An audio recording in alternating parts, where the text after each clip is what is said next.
It's Kevin Keatsman Uncanceled on 95.7 FM, KCMO Talk Radio. Good morning, Kansas City, and welcome to Uncanceled on KCMO Talk Radio. I'm Kevin Keatsman. We got a fine show lined up for you today. We're going to talk money at the start of the broadcast today. Money, your money, my money, our money, what belongs to us, and how we're going to keep it. No, we're not getting into the stock markets. That's not it at all. There is so much money news right now. It's crazy because that's the core of what's happening with the new federal government that's in charge, and we will get into all of that.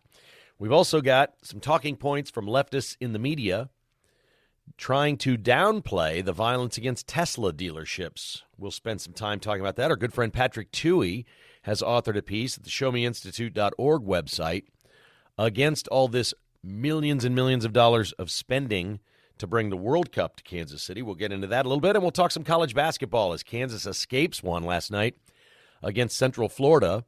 Kansas State season's ended, and Missouri's getting ready to start up in the SEC tournament later today. So we'll talk a little college basketball in our Moments with Mark at the end of the show. We always look forward to that. We'll start today talking about this unbelievable presidency that has started off with Donald Trump doing so much financially in America that has not been done in our lifetimes. It has led to a record 119 legal challenges against Donald Trump already in his first 50 days at the White House. That's 119. That is more than double of any president ever, and these have all occurred in the first 50 days.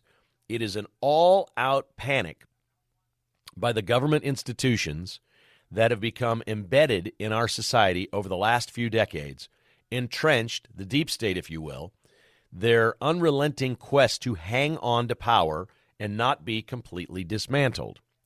The problem is, everything Donald Trump is doing resonates with the American public, whether you voted with him or not. And when these people try to cling to power or just stay in control, they have no real argument for the American public to hear what they're saying. When you're arguing against government cutting spending and saying this is an evil president, he's a tyrant, he's a dictator, he wants to cut federal spending, most people laugh that off and go, what are you talking about? We love that he wants to cut spending. Everybody loves this. If in the end taxes are lower, if in the end we're seeing lots of positive news about inflation. Right now, the core producer price index, which is something we don't get into the weeds on and I don't really care about, other than this is the one that actually shows what's happening with prices for businesses to businesses, which is then reflected in the prices they charge consumers. This number was actually down 0.1% in February. And that was a shocker. It was expected to go up 0.5 point, and it was down 0.1 of a point. That is a big turnaround. That actually means the prices that are out there on things that we're buying were actually less in February than the month before. That's not, hey, inflation is, 2% inflation is what they shoot for, and that's acceptable. That's okay. No, this is actually coming down, which means the prices are coming down, not increasing at a slower rate. Joe Biden would say, oh, we're fixing inflation, it's coming down. Well, it wasn't coming down. The rate of inflation was coming down. There was still inflation. This consumer price index is a reflection that's out that prices were actually down 0.1%. Not that inflation is slowing, it's actually coming backwards. So these things are working. They're resonating with the American public, and the deep state and the left are fighting Trump right and left with all of these lawsuits, which is just unbelievable. But then yesterday, Howard Lutnick, who is the Secretary of Commerce, goes on an interview, a podcast interview, and he said something I've not heard before. We've heard no tax on tips, we've heard no tax on Social Security, and we've heard no tax on overtime pay. And we love these concepts. And ultimately, Trump has a blanket policy that will cover all of this. And Lutnick spoke it yesterday, and I've not heard this number before. Maybe you have. I haven't heard Trump say this. We've heard him say, oh, we'd love to get to the point where tariffs are bringing in so much money and the economy is so great and we're collecting so much in other ways that we don't have any income tax. We've heard that. Remember, America went 150 years without an income tax. We've only been doing this about 100 years. So this is, hey, we're lucky to be alive now, right? All the technology, our lifespan, all those things. Yeah, we are. We're also unlucky because they punish people for working now in the United States of America, and Trump wants to end that. I think that's too pie in the sky. That's too ambitious. I don't think in 4 years you get rid of the income tax in the United States. But Lutnick said, and I don't know if he was supposed to say this or not, he said Trump is absolutely committed to this number. This is absolutely his goal.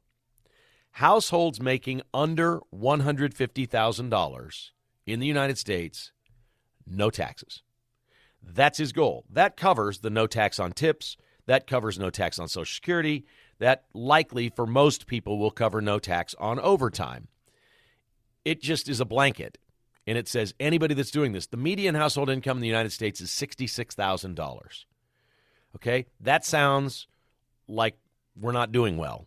I think to a lot of folks, they're like, okay, well, but this includes so many people that are just now on Social Security, they're retired, they don't work, or people just starting out who aren't able to find, positions maybe that they think they're qualified for, and they're working in a gig economy and not making enough money, or it also includes a lot of single people that if you're making $60-some thousand a year, you're doing fine, but this is the household income, and I think we all think of a household income as a man, a woman, and 2 kids, and the man and the woman can both work, and so that wouldn't be great with double incomes.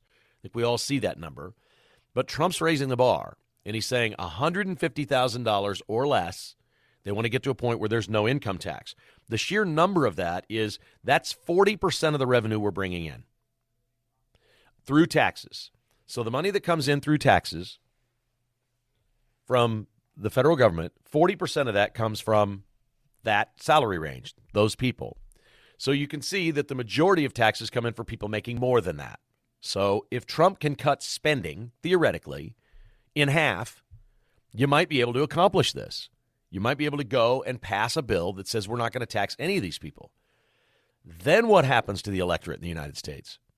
What is the Democrats' argument against that? Their only argument has been, he just wants to give tax breaks to the rich. No, it's the opposite. He wants to take lower income people and say, you shouldn't have to pay taxes. We'll keep taxing the wealthy, which, I mean, it's pretty hard to argue against that. It just is. I'm not saying it's fair, and in a perfect world, we'd have a flat tax, and everybody would pay the same thing. I'm broadcasting this week from spring training in Arizona, and Arizona has a very low income tax. It's 2.5% now. Over the last few years, it's really come down, and it's a flat tax. It doesn't matter what you make. And they do this because so many people are really, really, really, really super uber wealthy here. They come here and make it their residence, and they have all this income. I mean, you should see, that plane crash that happened at the Scottsdale airport a couple of weeks ago, the singer's girlfriend that was in the plane crash, it was a tragic thing. You should see that airport. It's hundreds and hundreds of private Learjets a day, one after another. This is not their main airport. This is not where you fly in on a commercial flight. It's just people in Scottsdale that have hundreds of millions and billions of dollars, and they're making money while they're here. And so they tax that. So obviously the bulk of the money at 2.5% is coming from the richer people, but it's a flat tax. That would be great if we did that, but I understand what Trump's going for. He's doing something that's right, and he's doing something that's politically correct that would resonate with all kinds of people. I don't think a billionaire is going to complain that they're paying federal income taxes. And if you just throw a blanket on this thing, under $150,000, and nobody's paying income tax at that income level and below, I mean, you may win every election as a party forever, or at least as far as the brain can think.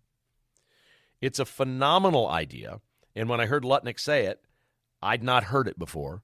I was like, I think he just tapped into something. This is it. Put the threshold on this. We have one. I don't know what the number is. It's $20-some thousand I think you can make with no income tax. So if you're on government assistance, if you're on only Social Security and it's a low payment, a couple $1,000s every month or whatever, or less than that, then you don't have to pay income tax on that. We have that threshold. He just wants to take it up where it affects when I think of who this would really help, I think of people starting out and starting families. We have a crisis in this country. We're not having enough babies. We're not having enough marriages stay together. We know this. Culturally for us, it's a disaster. One of the ways you do is you target policies that help people in this position, people in their 20s and 30s. And if you get people in their 20s and 30s not paying income tax, and you bring prices down, and tariffs are rolling in, and you cut $2 trillion from the federal budget, and you balance what we're doing at the federal level, my goodness, this country will flourish like we have never seen before. It will be an onslaught of economic glory that we've never seen. These policies are outstanding. Where do they find the money? Well, Trump has announced another tariff. He has told Europe if they don't remove their 50% tariff on whiskey, so think of Jack Daniels. Jack Daniels leaves Lynchburg. Isn't that where it's made? I think it's made in Lynchburg, Tennessee. And so it leaves Lynchburg, and it goes to a country in Europe on a ship. And when it comes in, they slap a 50% tariff on that. So the whiskey is very expensive in Europe. So they will buy European whiskeys, theoretically, or different whiskeys than the American whiskey. They put the tariff on it.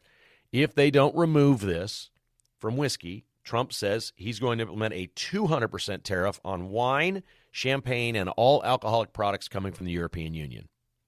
This is mainly targeted at France, where there's a lot of French wines and champagnes. That's the circle Trump runs in. Sometimes he shows his billionaire status, and that's one of them when he's targeting France. I would think most people are thinking about Scotch and Irish whiskey coming in. I don't know. I'm not a wine drinker, so maybe I'm way off on this. And there's certainly a lot of English beers and things like that that people love. If the 200% tariff goes on these products, they're going to be so expensive on your shelf, you're going to buy the American equivalent. You just will. So it is an all-out war on tariff. We'll see what Europe does on this.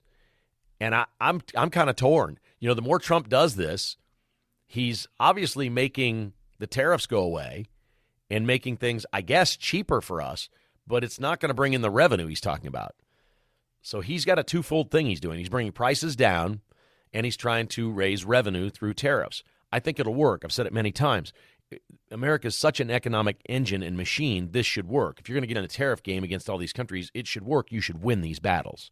Most likely what it's going to do is level the playing field, and the tariffs that we're paying are going to go down, and the price of a lot of things is going to go down. Nobody's going to complain about that. If this doesn't bring in the money that Trump thinks it's going to bring in, and what it does is reduce prices, people will be very happy with that too. And we'll see it. We'll see it in a lot of products, in a lot of different ways. So we'll see which it works, whether it changes the other countries and what they're charging for tariffs, or whether it raises what we bring in on tariffs. Either way, it should be a win for the United States. And I love hearing the Trump administration talking about no income tax. Look, a lot of the things he says I can't buy into. I don't think Canada's becoming the 51st state. I don't. I'm not sure Russia really wants a ceasefire and wants to end the war. I mean, some of these things are just really difficult because they're out of your control. I'm not sure. But this one could be within. If you cut enough money to where you can reduce by 40% what the federal government takes in income tax, there's your no tax on people making $150,000 or less. And that's not just great for America. That would be great for the Republican Party. That would be great for the future of this country and the way we see our elections and the way people vote. And that is big picture, because Trump ultimately wants to be remembered for that. He wants to be remembered for expanding American exceptionalism globally, and I think he wants to leave a lasting legacy on his party and have a decades-long run after he's dead and gone of greatness for America, with lower taxes, better economy, better policy, common sense things. 913-408-7957. That's 913-408-7957. If you would like to join the conversation, I'd love to have you call me right now on Uncanceled. This is KCMO Talk Radio. We'll get into some college basketball later on Uncanceled as the Big 12 tournament continues in Kansas City. Missouri's getting ready to tip it in the SEC tournament against Mississippi State later today. We'll get into that because we love March Madness and college basketball season. I'm still in Arizona with the Royals, where they had a scare yesterday. Bobby Witt clobbered on his left forearm by a 96-mile-an-hour fastball and was taken out of the game. They feared that he might have a broken bone in his forearm, and he does not. The X-ray proved negative. And then Vinny Pasquantino, later in the day, posted a video of Bobby Witt playing video games back at the house that they're staying at or something. and said, look, he's using his left arm on the video game player. He's like, it's all good. They'll be very cautious with him. I hate the word contusion because it sounds like you're really hurt. That means he's got a bruise. He's got a bruise on his forearm. It stinks. I'm sure it hurt. It was no good, and maybe he'll wear one of those protective things on his forearm. But Bobby Witt Jr., it looks like, is going to be just fine, which is a good thing. And as I mentioned, we're still in Arizona taking in a little spring training and doing some other things. Nice weather. It's great in Kansas City right now. They have freaked us out all week long that it is going to just be horrendous storms today, that it's going to rain and rain and rain. And they show these weather models, when they're predicting, here's the storm, how it's going to go across. And last night we're watching, and there's this thing where the entire state of Arizona is covered with green and red and orange, like these massive storms are going to pour over the entire state. It was glorious watching this thing. Oh, my gosh, and it did rain one day we were here. We've been done a couple of weeks. It did rain one day. But this was going to be the mother of all storms. We wake up this morning, I'm literally looking out the window. There is not a cloud in the sky. So I looked at the radar, the actual radar, not the predicted radar. In Tijuana, Mexico, there's a little front going through. That's so far away from here. It's like 6 hours drive. That's like maybe almost to Denver from Kansas City, and it doesn't even mean it's going to get here. And it's like these spotty little rain things. I guess maybe something could pop up. I don't live here. I don't know. I just know that they freak you out that it's going to rain, and now I don't see a cloud in the sky. So we'll take that in, and we will enjoy that. To the phones we go. Here's our friend Leonard calling in this morning. Good morning, Leonard. You're on Uncanceled. How are you, sir? Doing well, Keith. Hey, excluding Lezak, who do you have more trust in, the meteorologists or the politicians? Oh, meteorologists, for sure. Okay. It's a short list of politicians that we trust, but Donald Trump is restoring that at some level because he is the first really person that we can – what he says he's going to do, he does. He doesn't lie. Yeah. They hate what he says, but he means what he says, and he's going to do it. He doesn't always succeed, but I trust the guy. I absolutely do trust him, but I don't trust most of them. Yeah, and, in the last 4 years, trust, that word has fallen on hard times, but now we got it, Keith. But, it's so funny and rich that these countries that have been charging us 20-25% and even more with tariffs, and we're not charging them anything. Basically, Trump showed up and said, wait a second, you're taking all these Americans' money, their milk money, and I'm here to take your milk money now. How do you like that? Well, he did this with China in his first term, and nobody really paid attention. He was so busy defending himself with impeachment and Russia, and the perfect phone call and all these things, and then COVID, all the distractions were what dominated his first term, and we didn't realize the money that he was bringing in tariffs from China. So he did this before, but now he says he's doing it, and we've seen the stock market react. It's gone nuts. It's not good. But ultimately, don't panic on this, because if/when it works, and there's no reason to believe that it won't work, when it does work and our economy is so much better, the markets will react and they'll go through the roof. These companies don't need a lot of time to figure this out. Like Apple stock is way down. It's the biggest company in the world. It's way down. The tech stocks have been getting pounded through all this because all this stuff's made in China. It's all imported. There's going to be tariffs. Apple will figure it out. They know what they're doing. Yeah. They're going to look at the policy, figure it out, and they'll be fine. So don't fear these big companies going under or anything crazy like that. That isn't going to happen. Oh, yeah, and Keith, in closing, and I told you this months ago, I said interest rates are going to go down, and everyone's going to say, well, wait a second, it doesn't make sense. This extrapolation and everything. Trump's not going to let that happen. In the lifeline, what can bring down interest rates all the time, if oil and gas and petroleum are down, you can do anything with interest rates. It's the lifeblood of what runs this earth in a lot of ways economically. Leonard, great call, buddy, as always. Thank you, sir. Great to hear from you. Appreciate that very much. And he's right. And when oil comes down, $65 a barrel, it's low. Eggs are down. All this stuff's coming down. We talked about the consumer index. It's coming down. It's working. People are buying in. And I don't think we're going to have a recession. It looks good. Only thing doesn't look good is Wall Street. For a lot of people, that doesn't matter. So good stuff right there. Might hit 80. Could hit 80 this afternoon in Kansas City. What a day to be downtown at the Power and Light District for the Big 12 tournament. Kansas will play again. They've got Arizona. We'll talk a little basketball with Mark coming up in a few moments. I read an awesome piece by our good friend Patrick Tuohy at the Show Me Institute. The website is showmeinstitute.org about the World Cup coming to Kansas City and how it just generally and generically, if you will, is a loser for a city. That the things that they promise it will do don't happen. It doesn't really make you a world-class city, and here's why.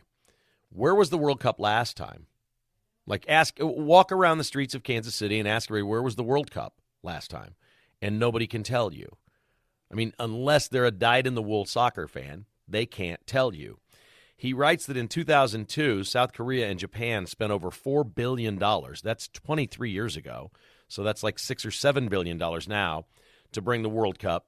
And now they just have empty facilities. Things that they built, renovated, did for the World Cup, no longer in use. He wrote the money line in this, quote, dangled in front of local leaders like a golden ticket.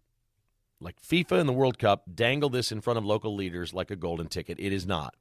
It is, like so many things in America, it's for a niche group and the elitists. The elitists love it. The money people wanted it here. Clark Hunt mostly, more than anyone else. He loves soccer, was a soccer player at SMU. His son is a soccer player.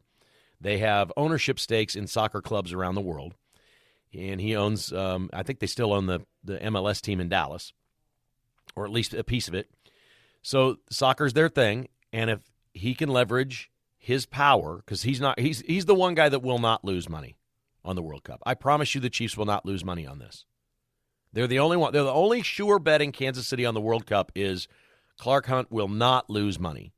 That he leveraged all of his power and influence in this town to bring the World Cup, so he has it, but he will not lose money.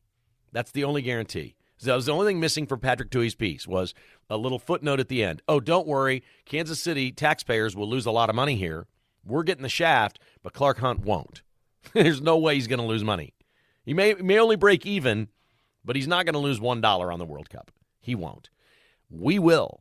It will be a gigantic loser and boondoggle before this thing is over. There's going to be more and more stories come out. FIFA rips cities off, and it is what it is. So I'm only warning you because it's going to be fun for a week or two. The world will be watching, true enough, when there's matches here. They'll be watching these matches, and that'll be a cool thing. But it's not going to bring nearly the people you think. It's not going to be as great as you think, and it's not going to be as much as you think. It certainly is not worth the money.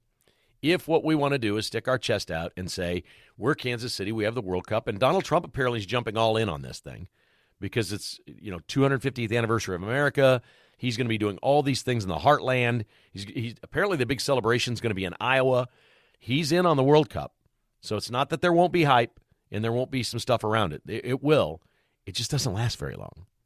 There's no real staying power. Hey, I'm cool with it. If people are okay with whatever it's going to cost us in local taxes or lack of services, things that we're going to miss out on because the money is reallocated for the World Cup, so be it. I love sports, I love big events, and I love Kansas City. A lot of people will just argue with me, it doesn't matter what this costs. This is great for Kansas City. We got to do it. I hear you. I appreciate that argument. That's a valid point. Quality of life matters. Quality of life in our community matters. The things that we have, the things that we do, it matters. And it is a cool thing for Kansas City. It just isn't worth it in my book. But we'll see this all unfold and find out how much it costs us as the weeks and months go by. How about this? Michelle Obama's doing a podcast, and I just have to ask the question, why? First of all, where is she? Is she still with Barack? Because he's only seen single now. There are rumors that he's dating an actress in Hollywood. I don't know if I believe that. I don't know what's going on with their marriage. Inquiring minds want to know. These people, to their core, are so fake and have always been so fake. And I don't know if I've got some sort of radar system on fake, but when Obama was president, I remember telling my buddy Todd Lebo at Sports Radio 810, I'd tell him over and over, Trump kept having these news conferences in airplane hangars and stuff. And I said, if this dude, he was just attacking Obama like crazy. I said, if this dude ever wants to run for president, it's going to be real. And I was laughed at. I said, I'm telling you, that Trump guy right there, everything he says is real. There's nothing fake about the guy. Obama was completely and totally fake from day one. And they used to say, oh, he's such a great orator. He's such an unbelievable speaker and inspirational. No, he kind of stutters and he pauses And at times he doesn't sound that smart. And everything about him seemed fake to me and contrived. And we're seeing that kind of unravel now. They're continuing on here with some sort of thing with their marriage that, everything's great, whatever. I don't know what's going on. I don't know what's going on. But she seems to be out on her own at this point. And she has started a podcast, and the leftist media hype machine has gone crazy for Michelle Obama, hyping her podcast. And a week in, or several days in now, she has 3 podcasts up. She has 17,000 subscribers and 74,000 total views. This is one of the most pathetic launches of a podcast in podcast histories. So the Obamas are literally watching their own image and legacy crushed by Donald Trump and American citizens who have turned on them like crazy. There are millions of people today that voted for Obama that are sorry they did it. They have regret. They have Obama regret. They don't like what he did to the country. More and more people are blaming the Obama administration for pitting us against each other and polarizing this country, not Donald Trump. Because so many people that were conservative at their core, center and right of center, said to themselves, I don't want to be identified as a racist. I'm going to vote for this guy. And they believed he was somewhere in the middle. And he wasn't. Now, he wasn't as far left as what we just saw the 4 years with the Biden administration, but he was pulling the strings on the Biden administration. Obama didn't want to be known as that far left. He wanted to play this game where he appeared like he was for everyone and he's in the middle, but he is not. He is a hardcore socialist. At the very base of everything that he believes in, he's a hardcore socialist. And he would love for America to become that. And he would love it if the Constitution were ripped up and there were one party in control like Canada has, or all these European countries, or all these places where the socialists take over and don't have free and fair elections, like Ukraine. They love it. It's what they aspire for America to be. They want to be that because they are in control. Whatever's happening, Michelle's decided she's out on her own. She's doing this podcast, and these are dreadful numbers. Now, this is a national podcast. My numbers aren't great, like for a national podcast, but they're good for a local podcast. I have 125,000 subscribers to the podcast that I do. Kevin Keatsman Has Issues, okay? And I get a lot more people listening to my podcast than she's getting watching hers now on YouTube. It's a video podcast, which I don't do. I just do audio. These are unbelievably bad numbers for someone as famous as her that could have a global reach podcast that launched with all the hype that it launched. This is the entire world saying, we just don't care about you anymore. We don't. And I don't know what's going to happen with the Democrats or who's going to run or who their next candidate's going to be. Pete Buttigieg, it sounds like, wants to be in. I've heard Rahm Emanuel, the old henchman from the Obama administration, wants to run. They're all going to give it a go, and they're all going to do the same thing. They're going to play the middle. They have no choice next time. They can't play the left. The crazy part is Kamala Harris got over 70 million votes, 75 million votes, right? If the Republicans don't put a good candidate up, or if this doesn't work out, everything that Trump says he's going to do, they can win. It's not going to be Republicans forever. There are just people out there that are somehow just committed to that party. But most of it is not really about policy. It's about, these are better people. They're nicer. They don't want to fire and lay off all these government employees. No, they just want to create an economy where the big companies lay off and fire employees. That's what they want to do. There's no difference. If you're losing jobs, there's going to be jobs numbers through the Biden administration and the Trump administration. We're going to be able to compare them.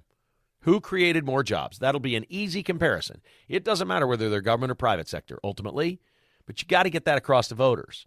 And what they've done over all these years is convince all these people on the left that they're just better people. And you'll be a good person if you vote for us. Do the right thing. Not the right thing for America, not the right thing maybe even for your pocketbook or your family, but you'll feel good about voting for Kamala Harris. We're going to break through another glass ceiling here with Kamala Harris. How that buffoon of a candidate got that many votes is embarrassing to the United States electorate. It truly is. But these people on the left are unbelievable. Their new catchphrase and their word about the violence against the Tesla dealerships is they're calling them protests. They did this with the George Floyd riots, mostly peaceful protests. They're not using mostly peaceful this time. They're saying if you go to a Tesla dealership, you smash the windows, you steal the wheels off the cars, you break a bunch of stuff, that you're just protesting. Well, you are protesting. You're also violent. You're a violent criminal that should be arrested, charged, and prosecuted. Ari Melber is the latest at MSNBC. I think he's the third or fourth. So look for this to continue. When they're talking about, everybody's talking about Elon Musk and these Tesla dealerships, these are just protesters. They're angry at mean Donald Trump and the things that are going on with the Trump administration. With their protests. They don't like to talk about the violence, but that's all they know. We have another incidence of violence with InfoWars. You know the website InfoWars? This is Alex Jones. It's not the most respectable far-right entity out there. They had one of their writers murdered this week outside his apartment in Austin, Texas. We don't have the details on whether it was politically motivated from the left. It hasn't gotten a lot of attention because it's InfoWars, and nobody likes to touch it. Now we have another staffer at InfoWars that has posted 2 videos. He works with Alex Jones. He's posted 2 videos at his house. He's been swatted. The left is targeting him, and they're saying he's holding somebody hostage, and SWAT teams stormed to his house. He's had the SWAT teams come to his personal residence twice in the middle of the night. This is unbelievable, the intimidation and the things people on the left do. Those are criminal actions. We need to find people that are calling in the SWAT unit saying there's a hostage crisis at this residence. We need to find the murderer of the man who killed the journalist. These people are violent. They are dangerous, and the media is complicit in this on the left when they call violence, domestic terrorism against Tesla dealerships when they call those simple protests. That's wrong, and we need to see through those things. All right, let's do this. I got a whole bunch of fun topics here for our friend Mark Van Sickle, who puts this show together every single day and helps in so many ways at KCMO Talk Radio. Mark, good morning. How are you, sir? Doing well. If I told you that KU went on a 29-1 run last night and won easily, what would you say? I would say that should have happened but didn't. It did happen in a KU baseball game. Oh! They beat Minnesota. They beat Minnesota 29-1. Minnesota, this is not some, little directional school. Minnesota from the Big Ten. They beat them 29-1, and this has never happened. They hit back-to-back-to-back-to-back-to-back home runs. 5 hitters in a row hit home runs. I've never heard of that in my life. That is absolutely crazy. I saw MLB was tweeting about that even. Yeah, how bad did the 6th guy feel? The Royals are going to hit back-to-back home runs this year at some point. I've seen them go back-to-back-to-back, which is pretty rare, but I've seen that. 5 in a row, I can't even imagine. This was a beatdown for the ages. They were much better than the basketball team last night. Kansas escaped with a win over Central Florida at T-Mobile Center. Mark, this sounds worse than it is because I don't think I can really blame Bill Self, at least maybe half Bill Self's fault. Mm-hmm. But I think this is the worst KU coached team in 30 years.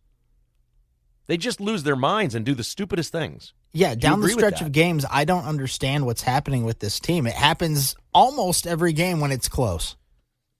I think it's possible that these players are uncoachable in many ways. I mean, I'm serious. That's been a problem. Sometimes you get a group of players that you just can't mold and get them to do what you want to do. The worst part was in overtime. They had a 2-for-1 to end this thing, to end the game. They had a 2-for-1 and didn't use it. There was 48 or 50 seconds left. I'm like, go down and shoot quickly. They were up 2, I think, in regulation or whatever it was. Go shoot quickly. Then you're going to go play. Even if you miss, you play defense. You're getting the ball back no matter what and can have the last shot if the game gets tied. But they didn't do that. It was the most un-Bill Self thing ever. They just didn't do that. And then there was another place where they fouled up 4 with 18 seconds left. They fouled a guy at the hoop. He scored. And they pulled within 1. They're just doing the dumbest things I've ever seen KU teams do. Yeah, it's inexcusable, but What needs to happen is KU needs to not give KJ Adams the ball at the end of the game. It's happened so many times this year, and it's in mostly losing efforts. Last night they survived, but got to do something else. So here's what you hear a lot in football. When a coach who's been successful is not as successful as they were, all the time in football they say he's got to shake up the coaching staff. Bill Self's staff is old. They are old, and they've been with him too long. I'll call for this right now. He should blow up his staff. He should call some of the best coaches around the country and say, who's the best young coaches on your staff? Bring me some new guys in here on the bench. Is that one dude's named Doc Sadler that sits at the end of the bench? Is he at the end of the bench? He probably is. Oh, my God. They showed him last night. I thought he was asleep. He might have been. He's down there with a player. He's got his legs crossed and his head's leaning back. I'm like, he's got coaches so old. He's surrounded himself with friends and cronies. Yeah. And coaches do that. The great ones even do that. They get to a point where they can. I think he needs to break up his staff. Andy Reid does it. Andy Reid does it. A few years ago, he did everybody on defense except his son. Jerome Tang got the dreaded vote of confidence from Gene Taylor, his athletic director. The K-State Wildcats lost in notoriously awful fashion last night, and it was a dreadful season, and Jerome Tang can't coach, and he's got a contract that they can't get rid of him. They just can't. And Gene Taylor, well, first of all, Tang was asked about the things that went wrong with his team. He goes, I don't want to talk about that right now. It's just sad. I don't get to be around these guys anymore. I'm like, really? Come on, get over yourself. You had 11 new players. They've been there like 8 months. You don't even know these guys, and they're all leaving. You don't even know them, Jerome Tang. It was awful. He was bad and snippy with the media. Then they asked Gene Taylor, and he's like, well, he's still learning. He's still learning. He's been a head coach for 3 years. He's still learning. You paid him. You've given him 3 contracts. He's got a $28 million contract. Don't tell me he's still learning. Yeah, if he's still learning, you shouldn't be giving him that contract. No, he should be fired. He should be fired, and Gene Taylor should be on the hook for this because the contract and what happens next year is going to be equally bad because it'll be a whole new roster. Missouri's got a chance. Look, Missouri has to play some defense. They're playing Mississippi State later today.